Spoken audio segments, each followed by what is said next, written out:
Room environment ఎలా ఉండాలి, ఒంటి మీద బట్టలు భలే బాగుండాలి, ఐ మీన్ ఫుల్గా కవర్ అయ్యి ఉండాలి. ఎందుకు, వీళ్ళంతా మన బంధువులు ఏం కాదు కదా, మన అమ్మా నాన్నలు కాదు కదా, మన ఫ్రెండ్స్ కాదు కదా, మనల్ని అర్థం చేసుకున్నాడు కదా, అందరూ ఎదవడం కోసం వచ్చారు మేబీ రూమ్ అకార్డింగ్. సో ఇప్పుడు ఎవరికైనా చేస్తారు మేబీ. కొంతమంది వాళ్ళు అయితే ఇష్టాలు ఉంటాయేమో నాకైతే తెలియదులే కానీ, బట్ ఎవరికి ఇంకొకడు సరిగ్గా బట్టలు లేకుండా చూడడం, ఇది అమ్మాయిలు చెప్పడం కష్టం, బట్ అబ్బాయిలు మనం ఫ్రీగా చెప్పేసి, బట్ అది కూడా కొంచెం చిన్న ప్రాబ్లం ఉంటుంది, ఇరిగేషన్ అనమాట. సో ఒంటి మీద సరిగ్గా బట్టలు ఉండాలి, ఫుల్గా కవర్డ్గా. కానీ ఎండాకాలంలో మరి షార్ట్లో కూడా లేకుండా బతుకోవాలంటే ఎట్టగా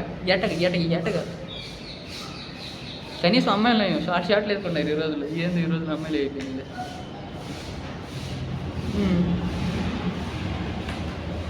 సో ఒంటి మీద బట్టలు బాగుండాలి. ఆ తర్వాత నువ్వు టైర్డ్ అయిపోయి ఉన్నావు, నేనేమో ఫోన్ పెద్దగా మాట్లాడుతున్నా, నీకు ఇబ్బందే కదా. నేను సినిమా చూస్తున్నా, నీకు ఇబ్బందే కదా.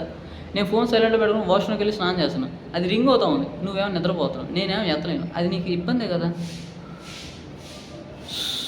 ఇంకా సో ఏంటంటే ఒకటి వల్ల నీకు ఇబ్బంది అయ్యిద్ది అనుకున్న సిచ్యువేషన్స్ అయ్యి నువ్వు చేయమాక. As usual most of the sense mobile మీద ఉండి సైలెంట్లో ఉండాలి, సౌండ్ ఉండాలి, ఇసుక కొడితే పెద్ద మాటలు ఏకైక పక్కలో నవ్వుతూ ఉండకూడదు.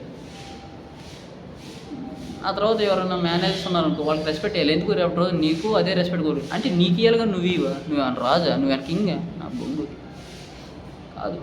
సో కాబట్టి ఏం చేయాలి, రెస్పెక్ట్ ఇవ్వాలి. I'm right, I'm absolutely right and always right.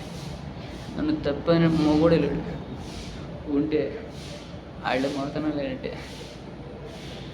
So that's thing, respect చేయాలి.